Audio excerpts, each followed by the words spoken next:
Welcome back, everyone. We are here with Mark Timms again, but today is very special. We have Bill McPherson, VP of Sales for Pro Choice Golf Shafts / Graphite Design. Welcome. Thank you. Pleasure to be here today. It's really great to have you. You know, we've met a few other shaft companies, and Graphite Design features a lot in our matrix on our wall here and all over the world and all the Cool Clubs locations. I think it's good that people get to know the Graphite Design company and maybe its origins in this episode, and we'll do another episode where we dive into the products and the technology a little more. Yeah, sounds great. So give us a rundown, you know, how did Graphite Design start and where did it start, and then tell us a little bit about its life. Right, yeah. So Graphite Design was founded in 1989 in Japan by Mr. Megumi Yamada. We refer to him as Yamada-san. So Yamada-san was an avid golfer back in the 70s and had a passion to play better golf, but also develop even better equipment. And he started focusing on graphite golf shafts. And that evolved into the company known today as Graphite Design Incorporated. The factory is located in Japan. The headquarters and employs 160 people, where they manufacture roughly 20,000 shafts a month, depending. We're happy to be a part of that company as a distributor here in the U.S., offering strictly graphite design product. Obviously, we've got a tremendous amount of tour following, and it's also a pleasure to be a part of the Cool Clubs matrix as well. So, and Graphite Design's transitioned a little bit. I remember you saying to me a little earlier that in around 97 it was based more in San Diego. You had a factory down there. Correct. We had a factory here in San Diego, North America, manufacturing shafts for the likes of Callaway, Titleist, etc. And then in 2012, we changed our focus to focus strictly on high-performance shafts, and that's our business model today, where the Tour AD brand is really our premium offerings and what we promote on tour as well. Yeah, we've carried them for quite a while, actually, especially when we started getting into selling in Japan. We had to have them in Japan because it's been the #1 shaft in Japan for a very long time. Right.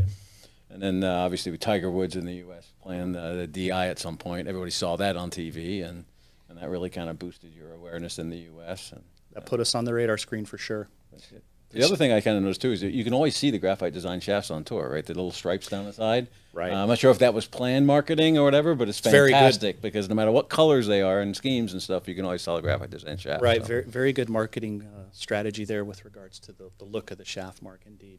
And tell us about the DI line real quick, just as an overview. So, obviously, it's all the tour stuff, but they're all kind of somewhat similar as far as what we look in the S3 stuff, but. And they're all good, right? So they're super high quality. Subtle differences is the way I put it. Right. What we try to do is give the fitters the ability to have those subtle differences to precisely tune the ball flight for the player they're fitting.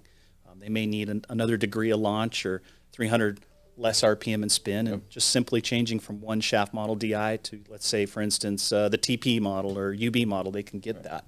Right. It's like you say, it's a really iconic design. Like, I don't think you can have a viable fit-in store and you don't see that on the wall. People walk in and I think they're eyeballing and they're looking, and like as soon as they see those bands, they know that they're going to get to try some Graphite Design, which is important. You've got to give people swings at the plate with the product that they want to hit. And you know, what we experience over the years is that tour products drive consumer sales, although it might not be the shaft that, you know, Tiger or X player is playing. It might be that same paint job with a different flex written on it, but they still like seeing that in the bag. Right. I think that's really cool that people have that, and I do like the Graphite Design that you've got different colours, and it's really like vibrant. You see it on TV. I know when I watch the ladies golf, you know, you see a lot of different models there than you do on the PGA Tour, because you win all over the place. Tell us a little bit about how many wins you guys have had. Yeah, this year we've got 51 wins. The DI model itself has 20 wins. The IZ, I think, is right around 12 wins. So almost half of the wins come from those two models. Really our most popular models. DI's been around since 2010, so it's going to be 13 years old. IZ's kind of the little brother to it. But, yeah, 51 wins, globally speaking.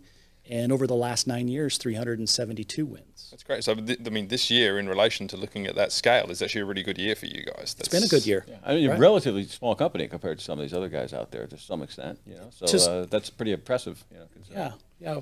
On the PGA Tour, from a Darrell survey count, we usually average right around number 3 in play amongst the other competitors of ours. So we're happy with that. Let's take a look at some images up here. I know Jared's got it ready there on the production, but this is just a view of the factory here in Japan. Correct. That would be the factory in Chichibu, Japan, the factory headquarters where all of the Tour AD product is made that we offer. I'm going to flick away from this in a second. I'm just going to get another image up of some of the product being made. Let's just jump into here. Yeah, that'd be our rolling line. So all of our product is hand rolled. We don't use any robotics or anything like that when we're making our shafts. So it's a very tedious process that consists, this particular case, the rolling line consists of about 6 people. I would say overall there's roughly 100 sets of hands that touch each individual shaft through the manufacturing process. It's pretty incredible. Yeah, it's that lots of Japanese stories, you know, about grinding irons. It's one team and they grind and they've got this consistent process. It's a very Japanese cultural thing. Seems to be handmade and handcrafted, and I mean this is obviously. Well, we measure all this stuff on our X3 machine, and definitely one of the best, highest quality shafts, most consistent. I mean, you know, which is nice because when we have a demo on the wall and the guy hits it, you know, the one we're going to build is going to be, you know, almost exactly the same. Should which be. is not necessarily the case with most companies. Should be that way. Yeah, and that's one of the most important things. You know, you test something, you want to replicate it when you build it. So having the manufacturers be able to back that up with quality and batches is super important. I did want to touch on something else here as well. What have I got down here? Sorry. The wins. I have the wins in a graph, so we might actually see a little more. Yeah, we can talk a little bit more detail about our wins over the last few years. Yeah. So going back to 2014, you know, you can see on average roughly 35 wins a year. This year, 50 wins. But and that's not a new product that come on the line there. It's maybe more product in play. It's product in play, but it's also the win. So we count a win, whether it's PGA, LPGA, European Tour, any of those professional tour wins as a win. Yeah, just the big ones, not the mini tours. Not the little ones. Stuff. No. Yeah. We'll count a Champions Tour or a Corn Ferry Tour win, but yeah, major, you know, tours throughout the world count as a win for us that we promote. Awesome. Let's just touch on some of the technology, and then the next episode we'll get into where that technology is implemented. But you've got a couple of key prepegs that play a big role. Tell us about those. Right. So over the last 30 plus years, Toray, our main raw material supplier, has been a great partner in developing material technologies that really now allow our engineers to design a product that performs well yet is light in weight. Those two material technologies are known as T1100G and M40X. So these materials are high in modulus as well as high in tensile strength that allow, for instance, an engineer to zonally tune a shaft. Let's say we want to make a tip stiff shaft. In the past, we would use 3-4 plies of material to accomplish that. Well, now with this material called T1100G and M40X, we can accomplish it with 1 ply of material.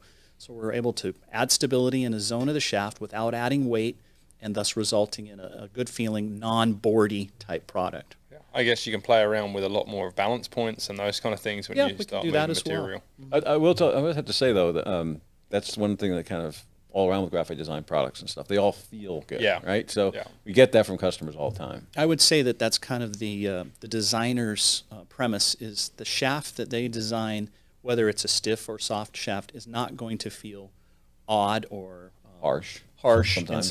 Right.